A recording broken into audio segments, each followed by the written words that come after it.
आप सभी का अपने YouTube चैनल में एक बार फिर से स्वागत है।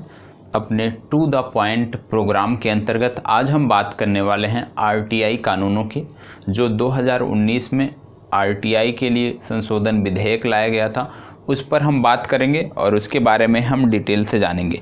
अब बात आती है कि ये महत्वपूर्ण क्यों है। सूचना का अधिकार संशोधन विधेयक जो 2019 में लाया गया था, पारित भी हो गया, उसके बारे में हम बात करेंगे। ये आज के तिथि में महत्वपूर्ण क्यों है।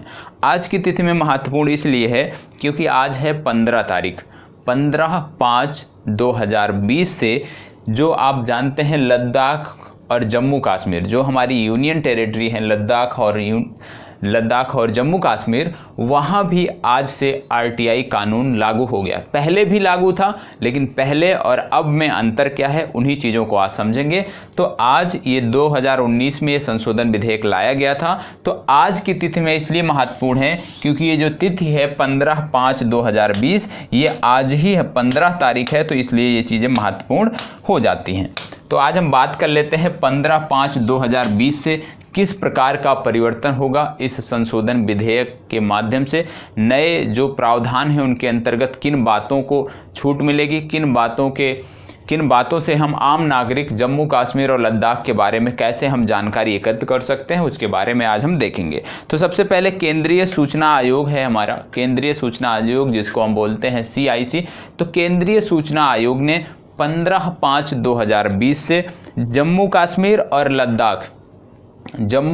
और लद्दाख के आवेदकों के सूचना का अधिकार अधिनियम के तहत आवेदनों की सुनवाई करेगा। मतलब अब जो केंद्र का हमारा जो CIC द्वारा जो सूचना आयोग बनाया गया है, हमारा जो केंद्रीय सूचना आयोग है, उसके अंतर्गत जिस प्रकार से पूरे भारत को कवर किया जाता था आरटीआई के अंतर्गत, तो उसमें जम्मू कश्मीर और लद्दाख अलग रहता था कि कोई भी यदि भारतीय है, वो जम्मू कश्मीर और लद्दाख का निवासी नहीं है, तो वह जम्मू कश्मीर और लद्दाख के बारे में यदि कोई सूचना चाहता आरटीआई के माध्यम से, तो पहले उसको प्राप्त नहीं हो पाती थी। लेकिन जो वर्तमान प्रावधान हुए हैं वर्ष 2019 में और आज से, यदि आप जम्मू कश्मीर और लद्दाख के बारे में कोई भी जानकारी प्राप्त करना चाहते हैं, तो जिस तरह से पहले आरटीआई का उपयोग संपूर्ण भारत के लिए होता था, वही आज जम्मू कश्मीर और लद्दाख के लिए आज से प्रारंभ हो गया है। तो मूलभूत अंतर क्या है वो हमने समझ लिया है। अब आप यहाँ से कोई भी भारत का नागरिक जम्मू कश्मीर की योजनाओं के बारे में, जम्मू कश्मीर से किसी भी विभाग के बारे में, वहाँ की विधानसभा तो अभी है नहीं जम्मू कश्मीर में फिलहाल, तो किसी भी प्रकार की जानकारी वहाँ से एकत्र कर सकता है। अब बात आती है कि सबसे पहले हम समझने का प्रयास करते हैं कि जो हमारा सूचना का अधिकार संशोधन विधेयक 2019 था, उसमें क्या परिवर्तन हुए हैं। तो जो हमारा सूचना का अधिकार संशोधन विधेयक ये 2019 में पास हुआ, इसमें क्या संशोधन हुए हैं। अब इसके द्वारा क्या हो गया कि 2005 के सेक्शन से, जो हमारा 2005 का सेक्शन था आरटीआई अधिनियम का, उसके अंतर्गत सेक्शन 15, 16 और 27 में बदलाव किए गए। किन सेक्शन में बदलाव किए गए हैं, ये आपकी परीक्षा के लिए महत्वपूर्ण है। आपसे पूछा जा सकता है कि किस सेक्शन में बदलाव किए गए हैं। तो 15, 16 और 27 में बदलाव किए गए हैं। कब का कानून था ये? 2005 का आरटीआई कानून था, उसके अंतर्गत ये बदलाव किए गए हैं।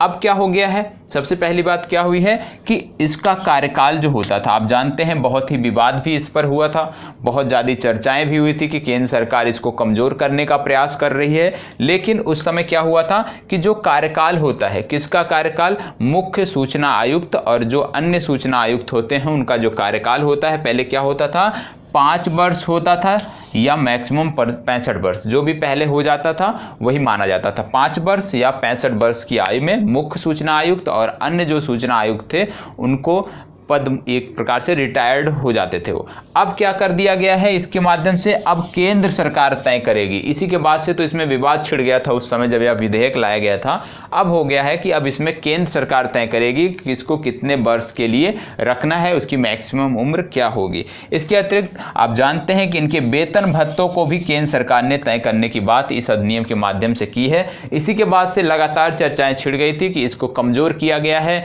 अब सरकार के खिलाफ सूचना इससे नहीं मिल सकती है, सरकारों के दबाव में ये सूचना आयुक्त कार्य करेंगे, तो बहुत सारा विवाद हुआ था। उस पर हमें नहीं जाना है, हमें आज से क्या परिवर्तन हो रहे हैं उनको देखना है। लेकिन पृष्ठभूमि में हमने बता दिया कि क्या पहले का क्या वाकया रहा है, क्या परिवर्तन देखने को मिले हैं। अब बात किया जाता है कि इसको लागू कैसे किया जाता है। इसको लागू कैसे किया जाता है सबसे पहले यह समझते हैं। तो सबसे पहले लागू करने के लिए क्या किया जाता है, तो इसमें लागू करने के लिए एक संस्था है, एक व्यवस्था बनाई गई है जिसके अंतर्गत एक मुख्य सूचना आयुक्त और 10 या 10 से कम सूचना आयुक्त होते हैं। मुख्य सूचना आयुक्त की सहायतार्थ 10 या 10 से कम सूचना आयुक्त होते हैं। ये इसकी संरचना है। इसमें क्या होता है, इनकी नियुक्ति जो है राष्ट्रपति द्वारा तय की जाती है और राज्य स्तर पर भी सेम बॉडी तैयार की जाती है। राज्य स्तर पर भी, ये केंद्रीय की बात कर रहे हैं, केंद्रीय सूचना आयुक्त की बात हम कर रहे हैं। अब बात आती है कि इसका कार्यक्षेत्र का विस्तार कहाँ पे है। तो इसके कार्यक्षेत्र का विस्तार संसद से लेकर विधानसभा तक और अन्य सभी संस्थाओं तक है। मतलब यदि संसद और विधानसभा तक है तो निश्चित रूप से आपको सोचना चाहिए कि अन्य सभी क्षेत्रों तक भी इसका विस्तार होगा। तो सूचना आयुक्त का जो विस्तार है, इसके जो कार्यक्षेत्र का विस्तार है, ये संसद, विधानसभा और जो भी हमारे संघीय कार्यालय हैं, किसी भी जांच एजेंसियां होती हैं, सब तक इनका है। लेकिन सूचनाएं, इसमें भी कुछ बाउंडेशन है कि आरटीआई कानून के अंतर्गत क्या क्या सूचनाएं दी जा सकती हैं, क्या सूचनाएं मांगी जा सकती हैं, उस पर भी अलग से एक कानून है। आरटीआई कानून क्या है, तो सबसे पहले इसको देख लेते हैं क्या है। तो आरटीआई एक्ट 2005 एक कानून है जिसका मकसद नागरिकों को सूचना का अधिकार उपलब्ध कराना है। डीओपीटी और केंद्रीय सूचना आयोग सूचना अधिकार का नोडल विभाग है। तो कौन कौन सा नोडल विभाग है, डीओपीटी और केंद्रीय सूचना आयोग इसका नोडल विभाग है, ये आपको पता होना चाहिए।